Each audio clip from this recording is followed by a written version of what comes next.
بسم اللہ الرحمن الرحیم۔ السلام علیکہ یا صاحب العصر والزمان۔ سامعین کرام، 3 منٹ قیامت کے عالم آخرت میں 3 منٹ کا سفر ہے، جس کو ہم مختلف کڑیوں کی صورت میں پیش کریں گے۔ سامعین کرام، موت ایک اٹل حقیقت ہے جس کے انکار کی گنجائش نہیں ہے۔ یہ ایک ایسا راز ہے جس کو کشف کرنے اور اس کی پراسراریت سے پردہ ہٹانے کی انسان نے اپنی حیات کی ابتدا سے ہی کوشش کرتا رہا ہے۔ موت کی حقیقت وہ سوال ہے جس کا جواب ڈھونڈنے میں انسان بے بسی کا پتلا نظر آتا ہے، اگرچہ کوشش ہنوز جاری ہے۔ الہی ادیان نے مختلف انداز میں اس واقعیت کو انسانی اذہان کے لیے کھولنے کی کوشش کی ہے، لیکن دانشوروں کے سامنے یہ حقیقت معمہ بن کر کھڑی ہے۔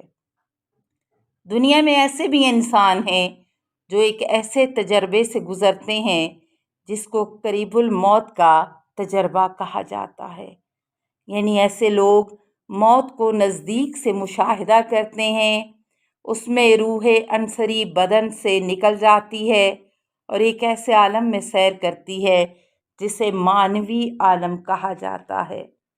اس تجربے میں انسانی بدن کا تعلق روح سے کمزور پڑ جاتا ہے، اور اس کمزور تعلق کے نتیجے میں روح کو کسی حد تک آزادی مل جاتی ہے۔ اس آزادی کے نتیجے میں روح ایسے واقعات کا مشاہدہ کرتی ہے جس کو دیکھنا اس سے پہلے ناممکن تھا۔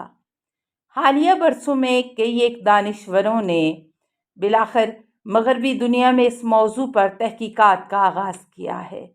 اس واقعیت کو قریب الموت کا تجربہ کہا جاتا ہے۔ شاید آپ نے بھی ان انسانوں کی داستانیں سنی ہوں گی جو موت کی دہلیز پر قدم رکھ کر زندگی کی گود میں پلٹ آئے ہیں۔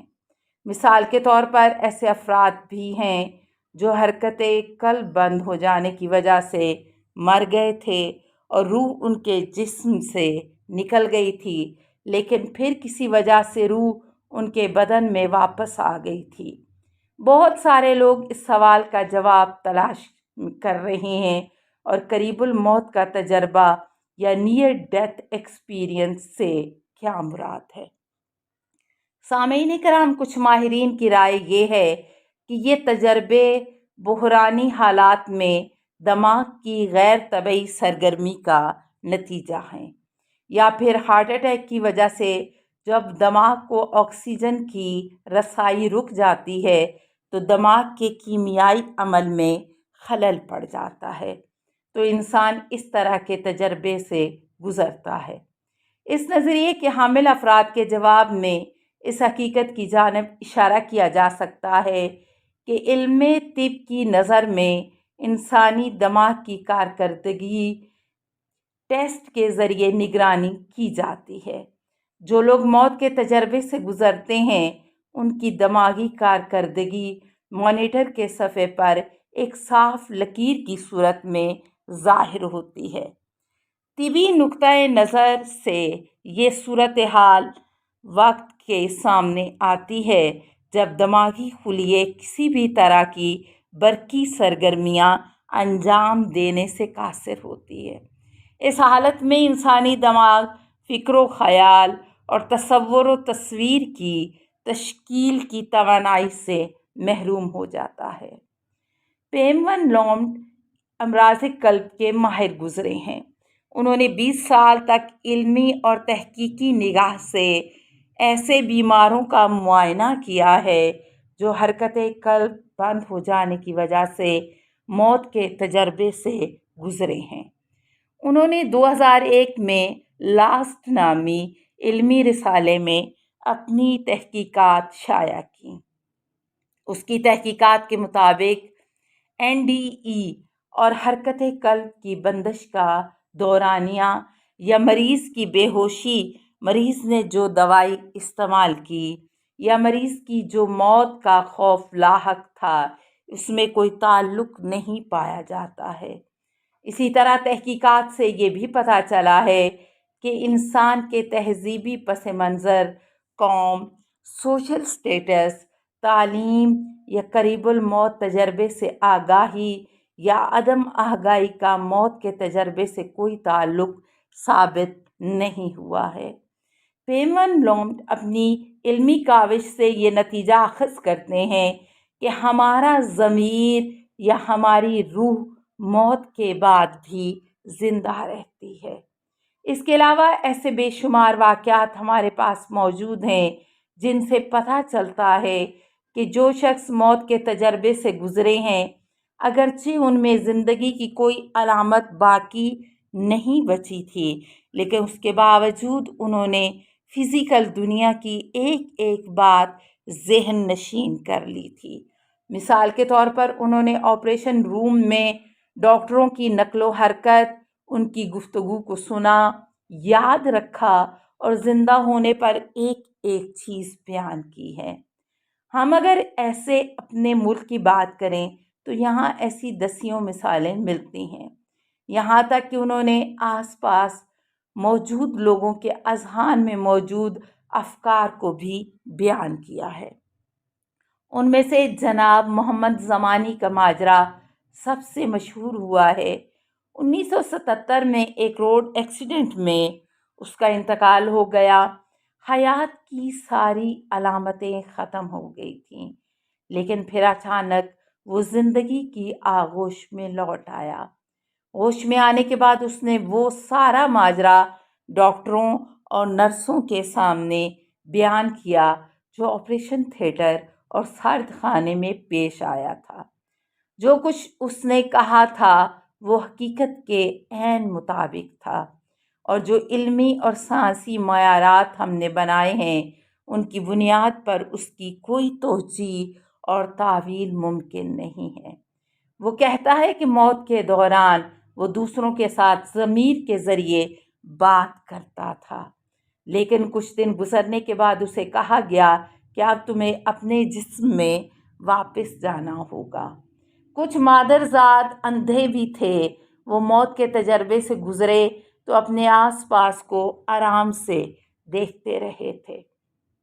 ڈاکٹر ریمنڈ موڈی نے اپنی کتاب زندگی کے بعد زندگی، لائف آفٹر لائف میں ایک ایسی عورت کا ذکر کیا ہے جو بچپن سے نابینا تھی۔ اس نے موت سے واپس لوٹ آنے پر بتایا تھا کہ آپریشن تھیٹر میں کیا ہوا تھا، کون کون سا سامان استعمال ہوا تھا، کون سے لوگ کمرے میں آئے تھے اور کون باہر نکل گئے تھے، اور انہوں نے کیا کیا باتیں کی تھیں، یہ سب کچھ بتایا۔ ڈاکٹر کینتھ رینگن اور شارون کوپر نے نابینا افراد پر کام کیا تھا اور NDE کے تجربے سے گزرتے تھے۔ اپنی تحقیقات کو مائنڈ سائٹ کی نامی کتاب میں شائع کیا۔ ایسے بچوں کی تعداد کم نہیں ہے جنہوں نے موت کو نزدیک سے مشاہدہ کیا ہے۔ ان کی رویداد بھی بڑوں کے ماجروں سے ملتی جلتی ہیں۔ اگرچہ بچوں کو نہ تو اس فنومن سے کوئی آگاہی ہوتی ہے اور نہ ہی انہیں دینی یا مذہبی تعلیمات کا کوئی اندازہ ہوتا ہے۔ اس کے علاوہ بچے موت، عالم آخرت، معنویت وغیرہ جیسے مفاہیم سے بیگانہ ہوتے ہیں۔ ان کی ذہنی صلاحیت اور ذہنی ساخت بھی پختہ عمر کے لوگوں کی ذہنی ساخت سے الگ ہوتی ہے۔ ڈاکٹر میلورین مورس بچوں کے امراض کے ڈاکٹر تھے۔ اس کی نظر میں موت کے بعد کی زندگی کا تصور باطل تھا۔ 1982 میں اس نے ڈیوٹی کے دوران پہلے NDA کیس یا قریب الموت تجربے کا مشاہدہ کیا۔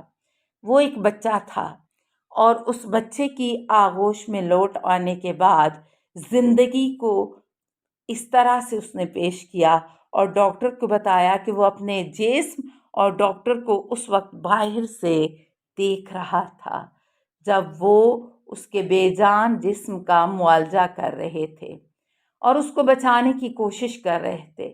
ڈاکٹر اس بچے کی باتیں سن کر اپنے گزشتہ اعتقادات سے پلٹ آیا تھا۔ ایسے بہت سے افراد ہیں جو موت کے تجربے سے گزرے ہیں۔ ان افراد کی زندگی اس تجربے کے بعد مکمل بدل گئی اور اس نے ان کے تصور کائنات اور عمل و کردار پر منٹ نقوش چھوڑے ہیں۔ اس کتاب کے پہلے ایڈیشن کے چھپ جانے کے بعد ایک صاحب نے کال کی، کہنے لگا کہ میں اپنے شہر کے ایک شاپنگ مال میں سافٹ ویئر کا کام کرتا تھا۔ اگرچہ میں اہل نماز و عبادت تھا، لیکن آہستہ آہستہ میں نے فحش فلمیں بیچنے کا کام بھی شروع کر دیا۔ پھر مجھے بھی موت کے تجربے سے گزرنا پڑا۔ میں نے اپنی آنکھوں سے دیکھا کہ جن لوگوں کو میں نے وہ فلمیں دی تھیں، وہ لوگ کس طرح سے اخلاقی برائیوں میں گرفتار ہو گئے۔ میں نے دیکھا تھا کہ جو بھی آدمی مجھ سے فلم لے کر گیا تھا، وہ ایک سنگین بوجھ میرے کندھوں پر رکھتا جا رہا تھا۔ ہر شخص تقریباً سیمنٹ کے ایک بلاک کے برابر میرے کندھے پر بوجھ لاد رہا تھا۔ وزن سے میری کمر ٹوٹ رہی تھی اور میں بس گرنے ہی والا تھا کہ دنیا میں واپس لوٹ جانے کا حکم دیا گیا۔ دوسرے دن میں نے ان افراد کو ڈھونڈنا شروع کیا جن کو میں نے یہ فحش فلمیں دی تھیں۔ کتنی زاری و التماس سے ان سب کو راضی کیا اور یہ اس طرح کی فلموں سے دور رہیں۔ ان سارے لوگوں میں مثبت تبدیلی دیکھنے میں آئی اور ان کا تصور کائنات بدل گیا تھا۔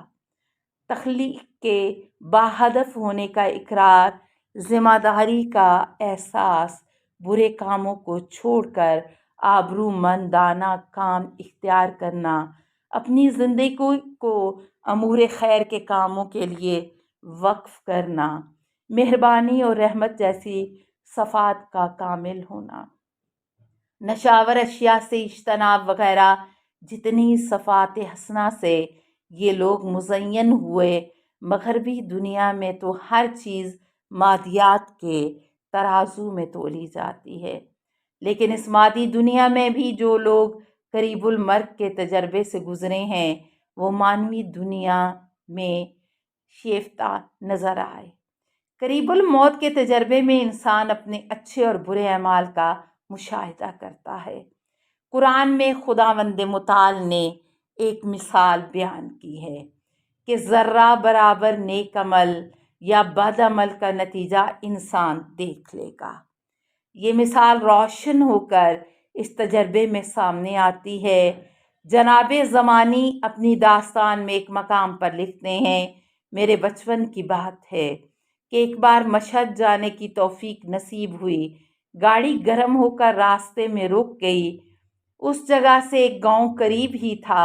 ڈرائیور نے ایک ڈبہ میرے سپرد کیا اور کہنے لگا، یہاں قریب ہی ایک چشمہ ہے، جا کر وہاں سے ڈبہ بھر کر پانی لاؤ۔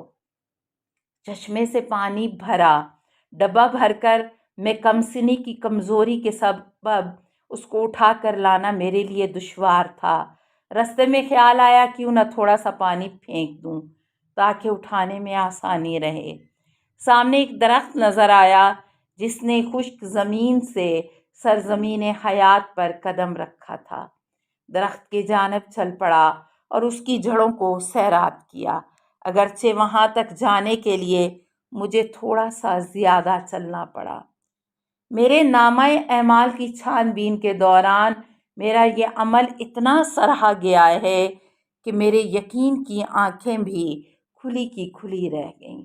ایسا لگ رہا تھا کہ پورا عالم ارواح اس کام کی وجہ سے مجھ پر فخر محسوس کر رہا تھا۔ مجھے سمجھایا گیا کہ یہ کام بہت زیادہ قیمت رکھتا ہے کیونکہ اخلاص کے ساتھ انجام پایا ہے۔ ممکن ہے کہ کسی کے ذہن میں یہ بات آ جائے کہ یہ جھوٹی کہانیاں ہیں، لوگوں کی توجہ حاصل کرنے کے لیے ایسی گھڑی گئی ہیں۔ اس کا سادہ جواب یہ ہے کہ انسان اس وقت جھوٹ بولتا ہے جب اس جھوٹ کے ساتھ اس کا کوئی ذاتی فائدہ وابستہ ہو۔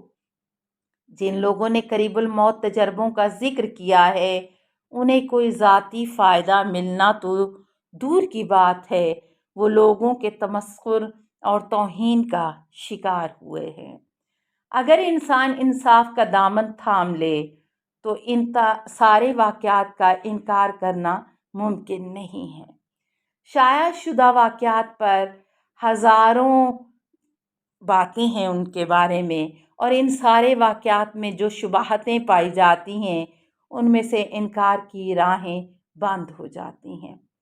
کچھ لوگوں کا خیال ہے کہ یہ واقعات اس لیے سنائے جاتے ہیں تاکہ ان کے ذریعے دین و مذہب اور خدا پرستی کے اعتقاد کی ترویج کریں، جیسے کہ پہلے گزر چکا ہے کہ ان میں سے بہت سارے تجربات چھوٹے بچوں نے بیان کیے ہیں جو دین، مذہب اور خدا جیسے مفاہیم سے ناآشنا ہوتے ہیں۔ ایسے میں افراد ان تجربوں سے گزرے ہیں جو دین اور مذہب کو ماننا دور کی بات ہے، وہ تو خدا کے بھی منکر تھے۔ ان تجربوں کے دوران ان لوگوں کی مکمل زندگی ان کے سامنے آ جاتی ہے اور ان کا ایک ایک عمل ایک ویڈیو کی صورت میں ان کی آنکھوں کے سامنے آ جاتا ہے۔ اس حالت میں یہ شخص اپنے اعمال کے دوسرے افراد پر پڑنے والے اثرات کا بھی مشاہدہ کرتا ہے۔ مثال کے طور پر اگر انسان کسی کے ساتھ محبت سے پیش آتا ہے تو فوراً خوشحالی محسوس کرتا ہے، اور جب وہ کسی کو اذیت پہنچاتا ہے تو شرم و رسوائی میں ڈوب جاتا ہے۔ نورانی ہستیاں آ کر پوچھتی ہیں اپنی عمر کا کیا کیا؟ جو لوگ قریب الموت تجربوں سے گزرے ہیں وہ اس عقیدے کے ساتھ ساتھ زندگی کی جانب لوٹ آئے ہیں کہ سب سے بہترین عمل خدا اور اس کے بندوں سے محبت ہے اور اس کے بعد علم و معرفت ہے۔ استاد آیت اللہ کرائنی نے حوزہ علمیہ کم کے ایک بزرگ کی داستان نقل کی ہے جو قریب الموت کے تجربے سے گزرے ہیں۔ وہ کہتے ہیں کہ اس بزرگ نے اس جہاں میں ایک ہی لمحے میں اپنی ساری زندگی کا مشاہدہ کیا ہے۔ انہوں نے دیکھا کہ ساری زندگی کو اپنے ہاتھوں سے برباد کیا ہے اور تقریباً سارے نیک اعمال ریاکاری اور عدم اخلاص کی وجہ سے محو ہو کے رہ گئے اور صرف گناہ باقی رہ گئے۔ خوف و دہشت نے اس کے وجود کو گھیر لیا تھا اور اس کو سمجھ نہیں آ رہی تھی کہ اس کو کیا کرنا چاہیے۔ ملائکہ کے سامنے رو رو کر التماس کرتا رہا اور بالآخر اہل بیت اطہار علیہ السلام کی شفاعت کی وجہ سے واپسی کی اجازت مل گئی۔ جو لوگ قریب الموت کے تجربے سے گزرے ہیں ان کا کہنا ہے کہ وہاں کا وقت بہت گاڑا ہے اور ہماری دنیا کے وقت سے بالکل ہی مختلف ہے۔ قریب الموت تجربے میں انسان ابدی زمانے میں قدم رکھتا ہے۔ ممکن ہے انسان سالہ سال کی زندگی کے واقعات و مشاہدات کرے، لیکن وہ سب کچھ صرف کچھ لمحوں میں انجام پاتا ہے۔ ایک عورت سے پوچھا گیا کہ تمہارا قریب الموت کا تجربہ کتنا لمبا تھا؟ اس نے جواب دیا، آپ اس کو 1 سیکنڈ یا 1000 سال کہہ سکتے ہیں۔ اس طرح کے تجربے میں زبان کوئی مثبت حیثیت نہیں رکھتی، صرف چند لمحوں میں وہ سب کچھ دیکھ سکتے ہیں جس کو بیان کرنے کے لیے گھنٹوں کی ضرورت پڑتی ہے۔ قریب الموت تجربے کے دوران انسان کو اپنی زندگی کے وہ واقعات بھی یاد آتے ہیں جن کو وہ بھول چکا ہوتا ہے، یا وہ واقعات جو اس کی کم سنی کے دوران پیش آتے ہیں اور ان کو یاد کرنا ناممکن ہوتا ہے۔ اسی طرح اپنے مردہ دوستوں یا رشتہ داروں سے بھی مل کر آتے ہیں۔ کبھی وہ کسی ایسے انسان کی روح سے مل کر آتے ہیں جس کی موت سے بھی وہ بے خبر تھے۔ کلٹن برپو کی داستان حقیقی عرش نامی کتاب میں شائع ہوئی۔ 2-4 سال کا کم سن بچہ تھا۔ 2003 میں سرجری کے دوران اس کی موت واقع ہو گئی تھی۔ موت سے لوٹ آنے پر اس نے اپنی بہن سے ملاقات کا احوال بیان کیا، حالانکہ اس کی بہن کا اس کی اپنی پیدائش سے پہلے ہی پیدا ہوتے وقت انتقال ہو گیا تھا۔ اس کے والدین کے لیے یہ بات بہت حیران کن تھی، کیونکہ اس کی بہن کے بارے میں کسی نے اسے کچھ بتایا ہی نہیں تھا۔ اس کی عارضی موت کے دوران آس پاس کے لوگ جو سرگرمیاں سر انجام دیتے رہے، ان کے بارے میں بھی اس نے ان کو آگاہ کیا تھا۔ یہ بات شک و شبہ سے بالاتر ہے کہ قریب الموت کا تجزیہ ایک سائنسی اور علمی موضوع ہرگز نہیں ہے، لیکن ان افراد کے دقیق بیانات اس نظریہ یعنی قریب المرگ کی صداقت کی دلیل بن سکتی ہیں۔ ایک ایسے انسان کے لیے جو دینی تعلیمات سے شغف رکھتا ہے، وہ ان افراد کی رویداد پڑھ کر آسانی سے ان کے بیانات کے صحت و سقم کی تصدیق کر سکتا ہے۔ ان افراد کے بیانات کی بہت حد تک دینی مصادر سے تائید مل جاتی ہے۔ البتہ مفاد پرست عناصر ہر جگہ نظر آتے ہیں جو ان مواقع پر بھی اپنی ناجائز دکانداری میں مصروف نظر آتے ہیں۔ آخر میں اس بات کا تذکرہ ضروری ہے کہ قریب الموت کے تجربے سے گزرنے والے افراد صرف چند لمحوں کے لیے زمان و مکان کی حدود کو چھوڑنے میں کامیاب ہو جاتے ہیں۔ یہی حدود ہیں جن کا انسان قیدی ہے۔ ان کی عمر کا پیمانہ چونکہ لبریز نہیں ہوتا ہے، لہٰذا موت کے فرشتے انہیں ہمیشہ کے لیے اس دنیا سے جدا نہیں کرتے ہیں۔ لہٰذا ان تجربات میں سے زیادہ تر افراد ان کے نامہ اعمال کی جانچ پڑتال کا تذکرہ نہیں ملتا۔ خداوند متعال شاید اس ذریعے سے انسانوں کو یہ پیغام دینا چاہتا ہے کہ اے انسان، مادی دنیا میں اتنا ڈوب جانا اچھا نہیں، آخرت کو نہ بھول اور واپسی کا سامان مہیا کر۔ اس طولانی تمہید کے بعد اب ایک ایسے انسان کی رویداد سنتے ہیں جس کا تجربہ اپنی مثال آپ ہے، جس نے صرف کچھ منٹ کے لیے مادی دنیا کو چھوڑ دیا تھا اور رو رو کر واپسی کی التجا کی تھی۔ دنیا میں لوٹ آئے تھے۔ ان کا ماجرا اپنی نوعیت کی منفرد اور خوبصورت داستان ہے، اور ہم ان کو قسط در قسط اور کڑی در کڑی اس کو بیان کریں گے۔ السلام علیکہ یا ابا عبداللہ الحسین، اللہم صلی علی محمد و آل محمد۔